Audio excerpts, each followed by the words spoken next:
어떤 면접에서든 거의 예외 없이 받게 되는 가장 첫 질문은 무엇일까요? 바로 자기소개 좀 해주세요 입니다. 대개 30초, 1분 정도의 시간이 주어지면서 나를 소개해보라는 이 질문은 사실 너무나 뻔한 예상 가능 질문이기 때문에 많은 취준생분들이 면접 일정이 잡혔다 하면 제 1순위로 준비하는 답변이기도 하죠. 그만큼 사전에 모두가 준비할 수 있기 때문에 나만의 특별한 무언가를 소개해야만 한다는 압박에 시달리기도 합니다. 그러나 남들과의 차별화를 생각하기에 앞서 1분 자기소개에는 반드시 이것이 들어가야 한다는 사실을 잊어서는 안 되는데요. 자, 그럼 지금부터 자기소개를 시키는 면접관의 본질적 의도와 이에 대응해 우리가 해야 하는 최선의 답변은 무엇인지 취준 튜토리얼에서 알아보겠습니다. 혹시 면접관이 여러분들께 1분간 자기소개를 시킨 다음에 어떤 행동을 취하는지 보신 적 있으신가요? 그렇죠. 우리가 열심히 자기소개를 하는 동안 면접관은 지원자가 제출한 이력서, 자기소개서 등의 서류를 빠르게 검토하고 있을 겁니다. 그 말인즉 면접관은 우리의 자기소개 내용에 별 관심이 없다는 의미입니다. 단지 시간을 좀 벌면서 빠르게 서류 검토하여 이 지원자에게 무엇을 물어볼지 대략적으로 체크해두려는 심산이죠.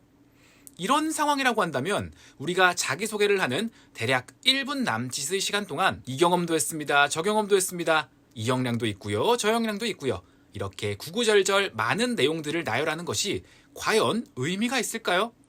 어차피 면접관들은 서류 보느라 잘 듣지도 않을 텐데 이렇게 많은 내용을 전달하려는 것은 오히려 무엇 하나도 제대로 어필하지 못하는 아쉬운 결과를 낳게 되는 것이죠. 자, 그렇다면 우리는 1분이라는 시간 동안 무엇을 말하는 것이 최선일까요?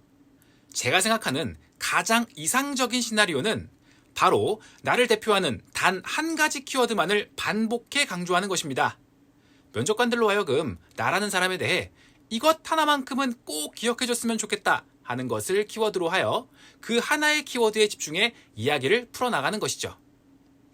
여러분이 선택하는 키워드는 신뢰, 정직, 도전과 같은 가치적인 내용일 수도 있고 공모전 1위, 장학금, 인턴 경력 등과 같은 경험적인 요소가 될 수도 있습니다.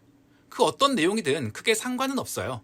다만 기억할 것은 내가 선택한 바로 이 키워드가 다른 어떤 것들에 비해서도 나를 가장 잘 대표할 수 있는지 다시 한번 확인해 보는 것입니다. 일례로 저는 예전부터 항상 1분 자기소개를 할 때면 기회라는 키워드를 선정해 저를 설명하곤 했습니다.